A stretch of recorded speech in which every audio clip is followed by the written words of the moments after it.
most creatives want the freedom to create in any way that they want and still be successful. But then the advice that we hear on a day-to-day basis when we're out is, and there's some advice that I've given as well, is that you need to really double down on the type of niche that you're doing. So how can we create whatever we want in any way that we want if we are tied down and constricted to just one type of thing? We're going to be talking about how can you create whatever you want and still have a niche per se in the work that you do and the people that you help.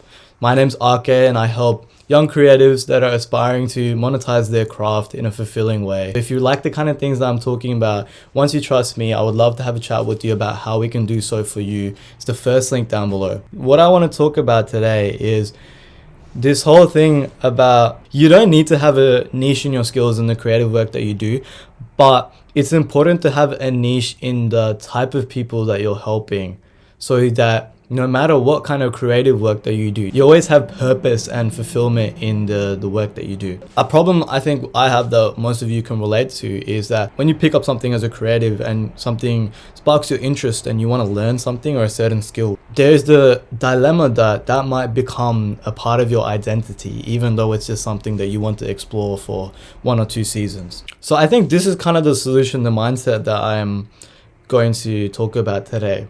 So a little thought experiment with charities. As a charity is quite a niche thing most of the time. Different charities help different types of people and different specific groups of people. So it could be immigrant workers who are struggling to find workwear. That's a type of charity that's local to me.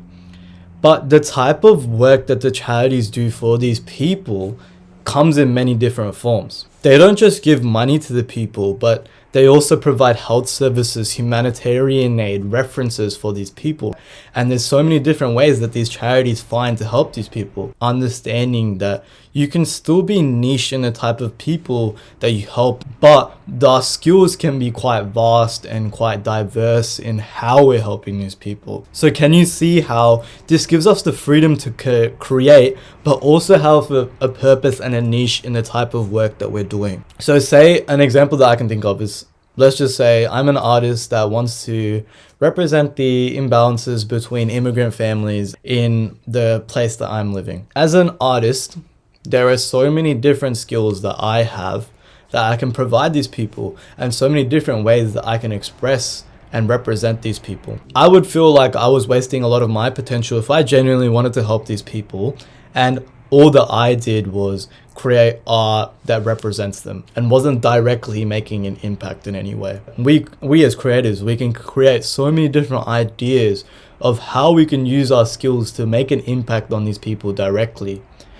I feel like this mindset really opens up the perceived opportunities of all the things that you can do while still having a purpose and a niche that you can present yourself to the outside world as. So that was just a little thing to keep in mind. If you do kind of like the things that I'm talking about and you would love to monetize your craft in a fulfilling way and you're serious about this, it's the first link down below. I would love to have a chat. Thank you very much.